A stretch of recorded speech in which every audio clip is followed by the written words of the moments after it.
வணக்கம். மாரியப்பன் வானிலை அறிக்கை. இது இலங்கைக்கான வானிலை அறிக்கை. 2025 ஜூன் மாதம் 17ஆம் தேதி செவ்வாய்க்கிழமை வானிலை அறிக்கை.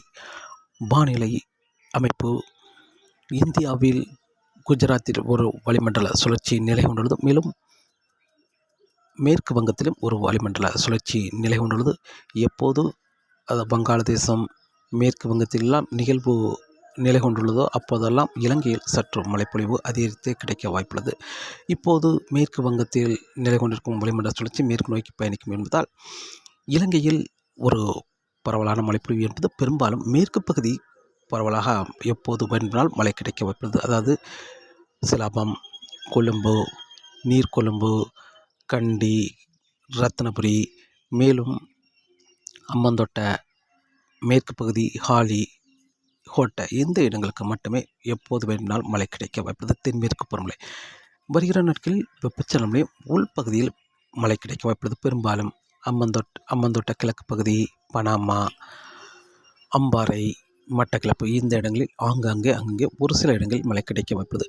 இன்று பெரும்பாலும் வவுனியா, அனுராதபுரம், தம்புள்ளை மேற்கு பகுதி இந்த இடங்களுக்கெல்லாம் லேசான மழைப்பொழிவு கிடைக்க வாய்ப்புள்ளது. தென்மேற்கு பருவமழை முன்னேறி சென்று லேசான மழைப்பொழிவு கிடைக்க வாய்ப்புள்ளது. அதே போல் இன்று கொழும்பு, நீர்கொழும்பு இந்த இடங்கள்லாம் இன்று கனமழையாகவே கிடைக்க வாய்ப்புள்ளது. எப்போது வேண்டால் மழை கிடைக்க வாய்ப்புள்ளது. அதே போல் ரத்னபுரி, கண்டி மேற்கு பகுதி, மேலும் அம்பந்தோட்ட மேற்கு பகுதி, ஹாலி, கோட்டை இந்த இடங்களுக்கெல்லாம் மழை கிடைக்க வாய்ப்புள்ளது. தென்மேற்கு பருவமழை மிதமான முதல் சற்று கனமழை, லேசான மழை என்று மாறி மாறி அமைந்து கொண்டிருக்க வாய்ப்புள்ளது. இன்று உள்பகுதியை பொறுத்தவரை பெரும்பாலும் வவுனியா, அனுராதபுரம், தம்புள்ளை மேற்கு பகுதி இந்த இடங்களுக்கு லேசான மழைப்பொழிவு கிடைக்க வாய்ப்புள்ளது. அதே வேளையில் வெப்பச்சலனம் என்பது பெரும்பாலும் பனாமா கிழக்கு பகுதி, அம்பாறை, மட்டக்களப்பு, மேலும் அம்பந்தோட்ட கிழக்கு பகுதி இந்த இடங்களில் ஓரிரு இடங்களில் வெப்பச்சலன கிடைக்க வாய்ப்புள்ளது. இன்று ஜூன் மாதம் 17ஆம் தேதி செவ்வாய்க்கிழமையை பொறுத்தவரை. நாளை ஜூன் மாதம் 18ஆம் தேதி தென்மேற்கு பருவமழை மேற்கு பகுதியில் சற்று தீவிரமாக இருந்தாலும் உள்பகுதியில் முன்னேறி சென்று லேசான மழைப்பொழிவு கொடுக்கும் விதமாக தென்மேற்கு பருவமழை சற்று தீவிரமாக இருக்க வாய்ப்பது. பெரும்பாலும் வவுனியா, அனுராதபுரம், தம்புள்ளை இந்த இடங்களுக்கு மட்டுமே முன்னேறி சென்று லேசான மிதமான மழையாக கிடைக்க வாய்ப்புள்ளது. அதே வழியே மேற்கு பகுதி கனமழை, மிதமான மழை என்று மாறி மாறி அமைந்திருக்கும் சிலாபம், மேலும் கொழும்பு, நீர்கொழும்பு, கண்டி, ரத்னபுரி, ஹாலி, கோட்டை இந்த இடங்களில், மேலும் வடக்கே சற்று முன்னேறி சென்று லேசான மழைப்பொழிவு கிடைக்க வாய்ப்புள்ளது. தலைமன்னார் வரை புத்தளம் இந்த இடங்களுக்கும் லேசான சாரல் மழை கிடைக்கும் அளவுக்கு தென்மேற்கு பருவமழை வடக்கு பகுதியும் முன்னேற வாய்ப்புள்ளது. அதே வழியில் வெப்பச்சலன சற்று கூடுதலான பரப்பில் மழை கிடைக்க வாய்ப்புள்ளது. கிழக்கு மாகாணங்களுக்கு பெரும்பாலும் திரிகோணமலை, மேலும் அம்பாறை, மட்டக்களப்பு, பனாமா, அம்பந்தோட்ட கிழக்கு பகுதி இந்த இடங்களுக்கெல்லாம் அங்கே சற்று கூடுதலான பரப்பில் வெப்பச்சலன கிடைக்க வாய்ப்புள்ளது. ஜூன் 18ஆம் தேதியை பொறுத்தவரை.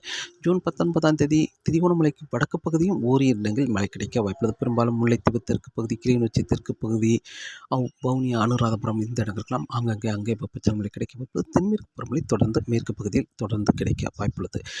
ஜூன் 20, 21, 22 தேதிகளில் படிப்படியாக தென்மேற்கு பருவமழை தொடர்ந்து மேற்கு பகுதி கிடைத்தாலும் வெப்பச்சலன சற்று பரப்பில் குறைந்த இடங்களில் ஓரிரு இடங்களில் மட்டுமே மழை கிடைக்க வாய்ப்புள்ளது. மீண்டும் அம்பாறை, மட்டக்களப்பு, பனாமா இந்த இடங்களில் மட்டுமே ஓரிரு இடங்களில் மழை கிடைக்க வாய்ப்புள்ளது. மீண்டும் ஜூன் 21ஆம் தேதி மேற்கு வங்கத்துக்கு ஒரு வளிமண்டல சுழற்சி வர இருக்கிறது. அந்த நிகழ்வு மேற்கு நோக்கி பயணிக்க வாய்ப்புள்ளது. மீண்டும் ஜூன் 23ஆம் தேதி மேலும் ஒரு வளிமண்டல சுழற்சி வர இருக்கிறது. இதன் காரணமாக தென்மேற்கு பருவமழை சற்று தீவிரமடைய வாய்ப்புள்ளது. மேற்கு பகுதி பெரும்பாலும் புத்தளம் வரை எட்டிப்பிடித்து தென்மேற்கு பருவமழை சற்று தீவிரமடைய வாய்ப்புள்ளது. ஓரிரு நாட்கள் வட மாகாணங்களுக்கும் முன்னேறி வந்து தென்மேற்கு பருவமழை சாரல் மழை கிடைக்க வாய்ப்புள்ளது. பெரும்பாலும் வவுனியா, அனுராதபுரம் தாண்டி கிளிநொச்சி வரை சாரல் மழை கிடைக்க வாய்ப்புள்ளது. அதே போல் தலைமன்னார், புத்தளம் இந்த இடங்களுக்கும் முன்னேறி சென்று சாரல் மழை கிடைக்க வாய்ப்புள்ளது.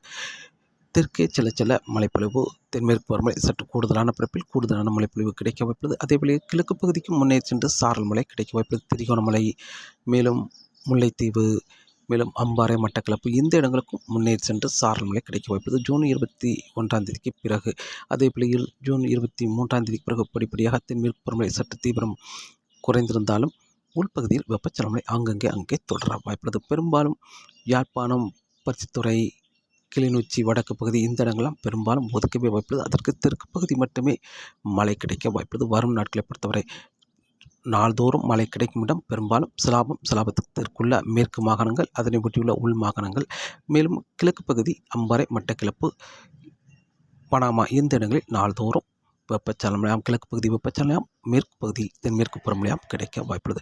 காற்றின் வேகத்தை பொறுத்தவரை காற்றின் வேகம் வரக்கூடிய நாட்களில் தொடர்ந்து நாள்தோறும் யாழ்ப்பாணம், பருத்தித்துறை, கிளிநொச்சி, தலைமன்னார், புத்தளம் இந்த இடங்களுக்கெல்லாம் காற்றின் வேகம் சற்று அதிகரித்து காணப்படும். அதைவிட தெற்கு பகுதியும் மேற்குள்ள மாகாணங்களுக்கு தொடர்ந்து காற்றின் வேகம் அதிகரித்தே காணப்படும்.